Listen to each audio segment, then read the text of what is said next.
un largo tiempo, tal vez otros los están encontrando hasta ahora, pero también algo que es mucho más importante es la prevención que se puede tener frente a estos temas, y son los temas de consumo de sustancias psicoactivas. Por eso nos acompaña hoy, como todos los miércoles, Mónica Espeleta. Ella es psicóloga clínica, especialista en farmacodependencia, y pues viene desde Certeza Group y Fundamental Colombia.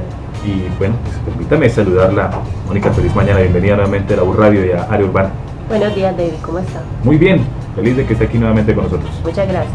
Bueno, Mónica, hoy hablamos entonces de la prevención del consumo de sustancias psicoactivas. Esto es un flagelo tremendo, y que también hay que tener en cuenta que no es exclusivo de una familia o de un estrato u otro. Esto le compete a todo el mundo. Cuando hablamos de consumo de sustancias psicoactivas y cuando hablamos de sustancias psicoactivas, ¿a qué nos referimos concretamente? Bueno, una sustancia psicoactiva es algo que, una sustancia química, valga la redundancia, que altera el sistema nervioso central. Y dentro de esos están el alcohol, la marihuana, el bazuco, bueno, las pastillas, bueno, todo lo que tiene que ver con alteración del sistema nervioso central. Y ojo, el alcohol también está ahí. Sí, por supuesto. No vayan a pensar que no, el alcohol está ahí incluido. Por supuesto. Entonces, todo esto que incluye estas sustancias pueden generar dependencia y pueden generar adicción, ¿verdad? Sí, Mónica. Todas pueden generar adicción, lo que es el cigarrillo, el alcohol, la cannabis. Bueno, ahí hay una pequeña discusión frente a que más es la puerta de entrada para consumir otras sustancias. Puede generar cierta dependencia, pero no es una sustancia que vaya a provocar una enfermedad, una adicción al consumo. La cocaína, por supuesto que sí, el bazuco, lo que llaman las pepas, el popper, bueno, todo ese tipo de sustancias que alteran el sistema nervioso central y que por supuesto pueden producir una grave adicción. Mónica, ¿en qué momento alguien puede identificar que esto ya le está generando un problema y que hay que prestarle atención especial? Esa es la dificultad, que las personas no se dan cuenta en qué momento empiezan a desarrollar una adicción a la sustancia o una dependencia por la sustancia. Siempre dicen que se puede manejar. Es el primer mecanismo de defensa que utilizan, como la negación frente a una situación que en el fondo no pueden controlar. Porque eso es una situación que se va dando paulatinamente, se empieza paulatinamente, primero se hace un uso que es funcional, y cuando hablamos de uso funcional es que nosotros podemos consumir sustancias como el alcohol, como el cigarrillo. Bueno, en el caso de la cannabis se puede, lo que pasa es que es ilegal, pero se puede hacer un uso funcional de eso. Pero cuando ya la persona empieza a dejar de hacer ciertas cosas en su vida por estar pendientes del consumo, estamos hablando de que se está desarrollando una adicción, ¿sí? Porque es un uso disfuncional de las sustancias psicoactivas. Cuando yo dejo el trabajo, cuando yo dejo de comprar cosas que me generen una buena calidad de vida, o cuando yo dejo de socializar, empiezo a cogerme las cosas de la casa. Estoy hablando de adolescentes, adultos, lo que sea. Estoy disfuncionando, ¿sí?, a merced de la sustancia psicoactiva. Estoy generando una dependencia y todo mi mundo está en torno a eso. Y ya se crea en algunas de las sustancias un síndrome de abstinencia. Ok, ya he escuchado en muchas ocasiones esa palabrita de la negación. Aquí aplica, ¿no? Aquí aplica fuertemente que la gente se niega que tiene el inconveniente. Hay una forma de que usted mismo pueda darse cuenta. Yo estoy en este proceso de la negación y yo me estoy negando que tengo un problema. ¿Hay alguna forma de que uno identifique eso? Bueno, o definitivamente alguien tiene que decirlo, oiga, usted se lo está negando. Sí, posiblemente de pronto uno necesite a alguien, sin embargo uno no escarmienta por cabeza ajena, sino hasta que no le pasan las cosas. Desafortunadamente la gente no entra como en esa introspección. En el caso del consumo de sustancias es muy difícil porque la persona cuando genera una dependencia, por lo general es física la dependencia, es decir, el cerebro y los receptores del cerebro empiezan a generar afición y adherirse a la sustancia. Entonces es el cerebro el que empieza a pedir la sustancia, libera cantidades pequeñas de sustancia, y cuando una persona consume drogas libera endorfinas, entonces de alguna manera es placentero y el cerebro se vuelve adicto a eso, empieza a pedir sustancia y la persona necesita, entonces surge el síndrome de abstinencia, la persona necesita ir a consumir. En el caso del alcohol, por ejemplo, que es una de las sustancias psicoactivas que mata más gente en el mundo, que es más dañina que cualquier otra sustancia psicoactiva, y que es legal, y que por ser legales genera tanta facilidad para acceder a ella. Entonces la persona te dice, no, yo lo controlo, yo sé hasta dónde llego, yo solamente lo uso para los fines de semana, yo solamente lo uso con los amigos, pero vaya a ver si el fin de semana que no va con los amigos, esa persona no busca la justificación para ir. Entonces la negación se da en torno a que como él no puede controlar su organismo porque ya se lo está pidiendo, entonces surge la dependencia psicológica también, y es justificar el consumo. Okay, bueno, pues estamos hablando esta hora con Mónica Espeleta, ella es psicóloga clínica, especialista en farmacodependencia, y estamos hablando sobre la prevención del consumo de sustancias psicoactivas, y pues arrancamos hablando un poco sobre cuáles son las sustancias que se consideran psicoactivas y de esos primeros pasos que se empiezan a dar para empezar a caer ya en una adicción y algo que se puede convertir después, y seguramente que se va a convertir después en un problema gigante y que va a tener muchas complicaciones para salir de ella, ¿verdad, Mónica? Se ha visto, yo he visto en algunos casos, sobre todo cuando uno ve películas, cuando ve casos en televisión, afortunadamente no he tenido a alguien cercano que tenga un problema de adicción de este tipo, pero las recuperaciones y las rehabilitaciones son muy fuertes, ¿no? Vamos a pasar ahorita a hablar de ese tema de rehabilitaciones, pero sigamos como en el proceso, Mónica. La gente primero se niega a sí mismo que está pasando por ese proceso, que está pasando de pronto por ese problema. Luego de esa negación, y cuando usted se da cuenta de pronto que sí tiene un inconveniente, ¿qué es lo que sigue? Ahí la gente empieza de pronto a luchar un poco consigo, o se deja llevar. ¿Qué pasará? ¿O eso ya es algo de cada quien? ¿O hay un común denominador entre todos los que consumen? Bueno, para que una persona desarrolle, y estamos hablando del caso de desarrollar la adicción, no de consumir, que son dos cosas distintas, ¿cierto? Porque tú, por ejemplo, eres un consumidor social de alguna sustancia psicoactiva como el cigarrillo o como el alcohol, porque vamos a hablar de todas, no vamos a hablar solo de las ilegales. Entonces, me imagino que tú alguna vez en tu vida te has tomado una cerveza o algo y eso. Muy de vez en cuando. Ok, y lo haces de manera funcional, y bueno, y técnicamente como consciente, sí, como eres consciente de eso, pero que hasta ahí, o sea, tienes un límite, ¿cierto? Lo haces de manera, y consumes, eres un usador social de sustancias psicoactivas, en este caso el alcohol, digámoslo así. Pero hay otras personas que hacen adicción a la sustancia. Pero ¿por qué una persona hace adicción? Se necesitan algunas cosas. La sustancia psicoactiva o la droga, como la llaman, siempre ha existido, está ahí, siempre la vamos a encontrar, ¿cierto? Realmente ese no es el problema es que haya una personalidad vulnerable frente a ese consumo, a esa sustancia psicoactiva, y un entorno social que se lo favorezca.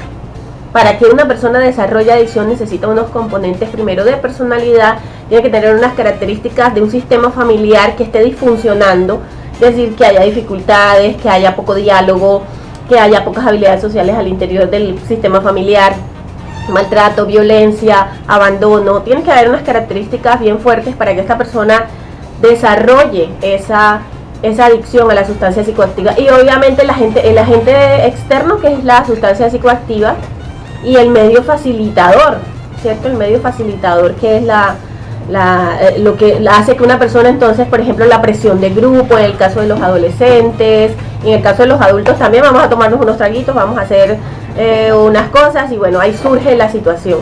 Entonces se necesitan viernes como esos cultural. 3 elementos, viernes cultural, se necesitan esos 3 elementos, no es que la sustancia esté ahí y yo la vi, entonces ya por arte de magia yo me voy a volver adicto a esa sustancia. Mucha gente consume sustancias psicoactivas como el alcohol, como la nicotina, como la cannabis, y no hace adicción y tiene una vida funcional, ¿cierto? Okay. Pero se necesitan unas características para eso. Mónica, el entorno facilitador casi que está en todas partes, ¿no? Casi que está en todas partes.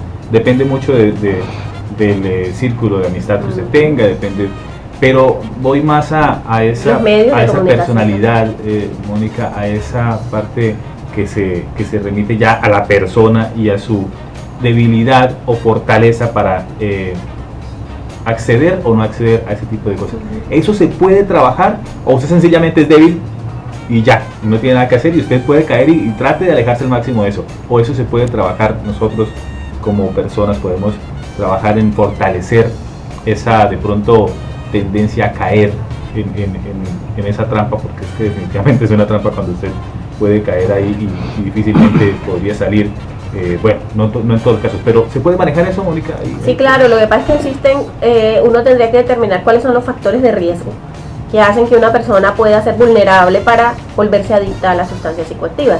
Y sobre esos factores de riesgo se trabaja, porque también existen unos factores protectores.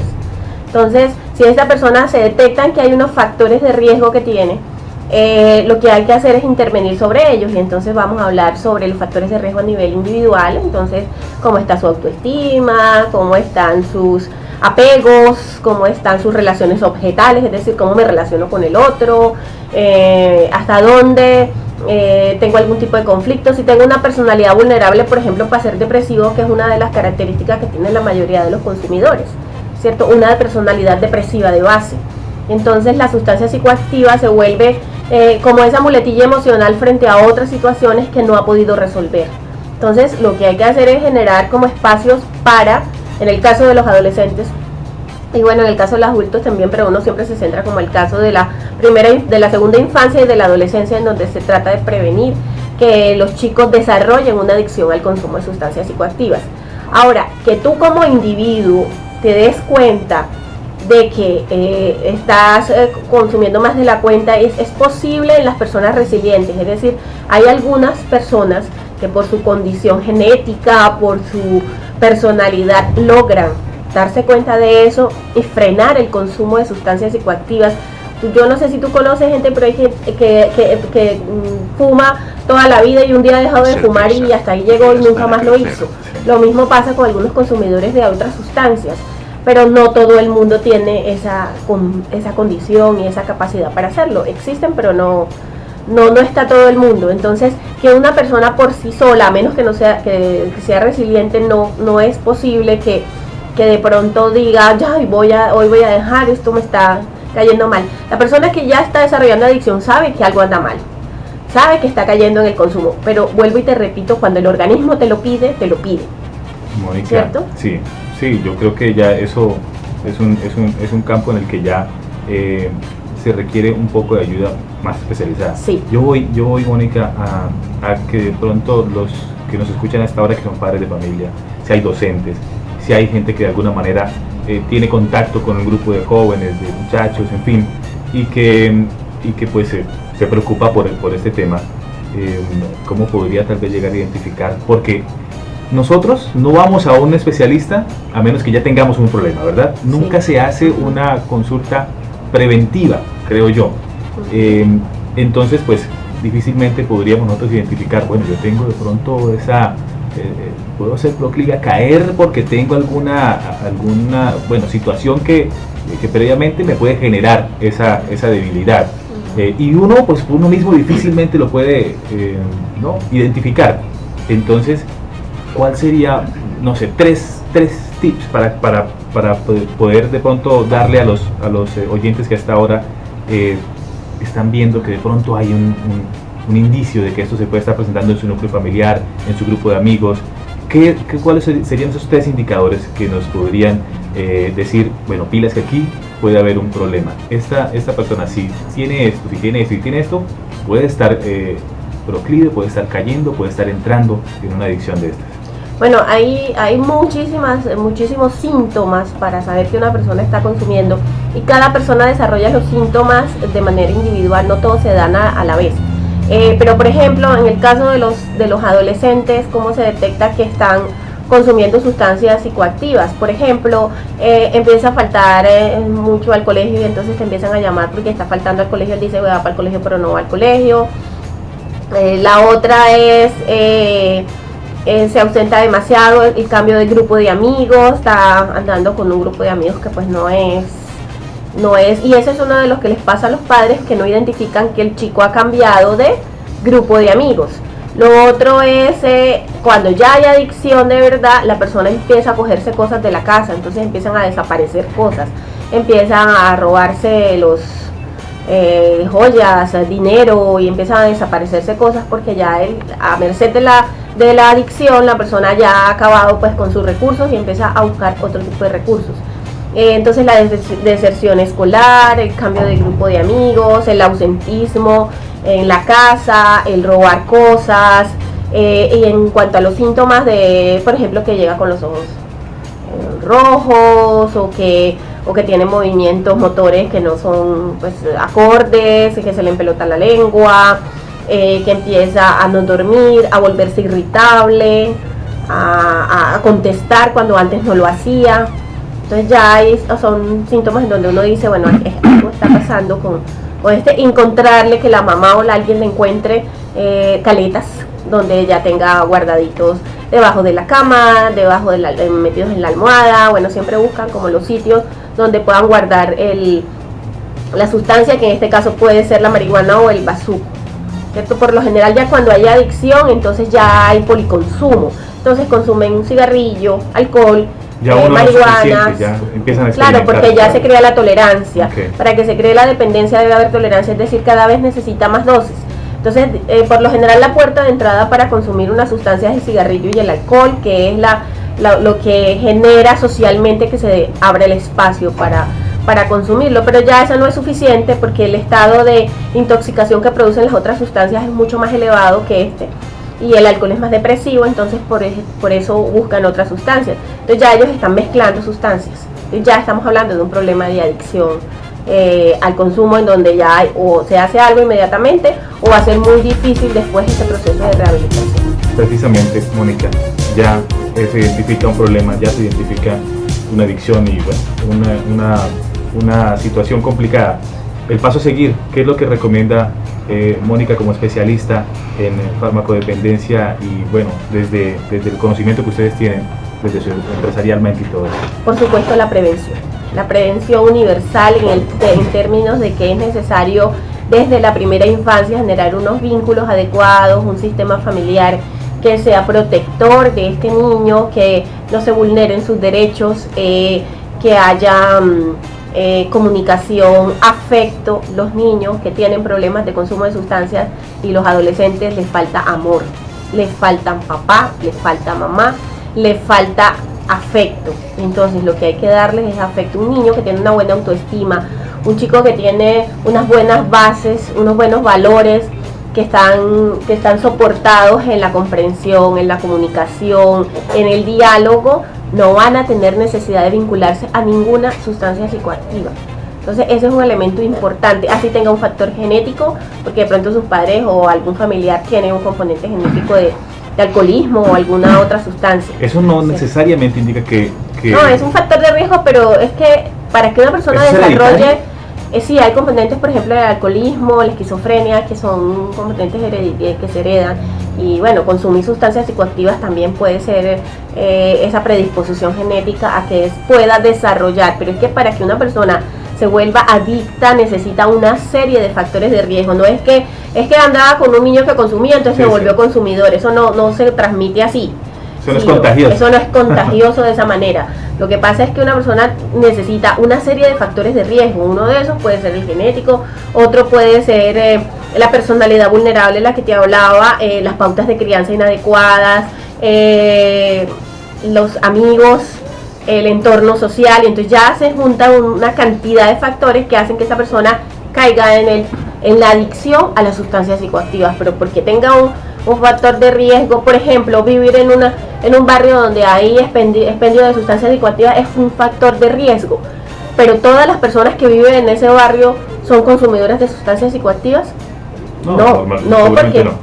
Exacto, entonces se necesita una serie de factores de riesgo que juntos es que desarrollan el problema, no es algo que sea así por arte de magia o solo porque está ahí. De hecho, la sustancia psicoactiva siempre va a existir.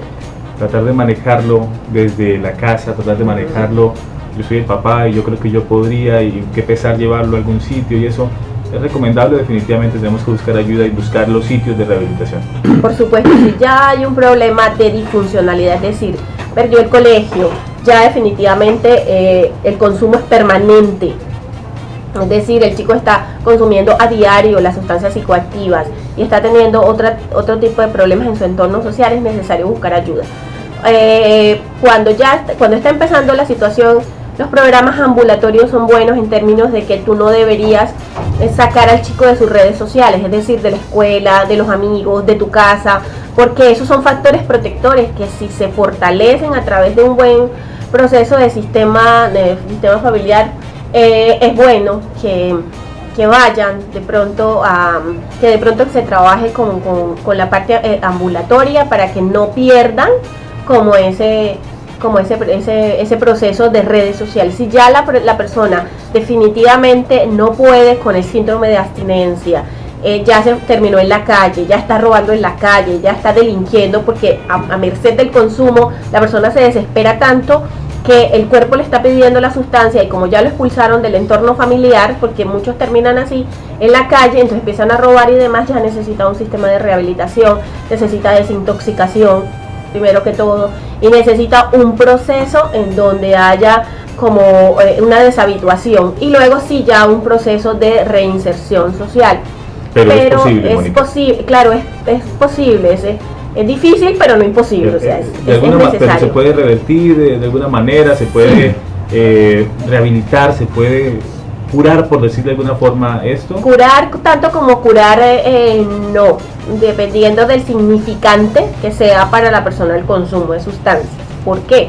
Porque no los sistemas de rehabilitación ponen a la gente como si fuera de una manera conductual y radical, en donde no puedes consumir, ¿no? Tú tienes que trabajar desde el punto de vista del individuo y de cómo él pueda manejar la situación más adelante. ¿Qué quiere decir eso? Que hay muchachos que definitivamente pueden volverse funcionales, reincorporarse nuevamente, pero que necesitan todavía como que aprender a manejar el consumo de sustancias. Por ejemplo, hay chicos que logran salir del consumo de bazuco, de cocaína y de alcohol, pero se vuelven consumidores funcionales de cannabis. Okay. ¿Sí? Pero son funcionales en términos de que pueden volver al colegio, de que pueden trabajar, de que pueden generar una familia, de que pueden hacer cosas, ¿cierto? Pero eso depende, ¿por qué? Porque si no lo hacen es posible que la recaída sea peor. Entonces es trabajar sobre el resignificar mi relación con el consumo de sustancias. Eso, por un lado, hay unos casos así. Otros que definitivamente sí es mejor que no lo hagan, es decir, que no vuelvan a tener contacto con ninguna sustancia psicoactiva. Para eso existen grupos como Alcohólicos Anónimos, Narcóticos Anónimos. En Fundamental también trabajamos un poquito la atención ambulatoria, pero los casos son diferentes. Uno no puede, los programas de rehabilitación tienen algunas veces esos problemas. Ninguno puede consumir, ninguno puede hacer tal cosa, y empiezas un tratamiento como si tú fueras un equipo de fútbol, o como si fueran un grupo en donde todos sienten igual, y eso no es posible. Y para eso estamos expertos, para Entonces, eso estamos especialistas. Hay que saber cuál es la necesidad de cada uno y cómo puede cada uno resignificar su problema de consumo de sustancias y enfrentarse al mundo, y no todos lo hacen de la misma manera. Pero claro que es posible. El problema es que si tú esperas que más nunca lo vuelva a hacer, y que si hay una recaída, esta persona fracasó, estamos mal, porque las recaídas son normales y hacen parte del proceso. Lo que hay que tener siempre es el acompañamiento, y hay que tener de la mano personas idóneas y darse la oportunidad de brindar esa ayuda, ¿no? Eso es bien importante. Mónica Ezpeleta ha estado acompañándonos como todos los miércoles, hablando de todos estos temas tan importantes para el desarrollo de las familias y el desarrollo también personal, y no crea usted que cuando va a hablar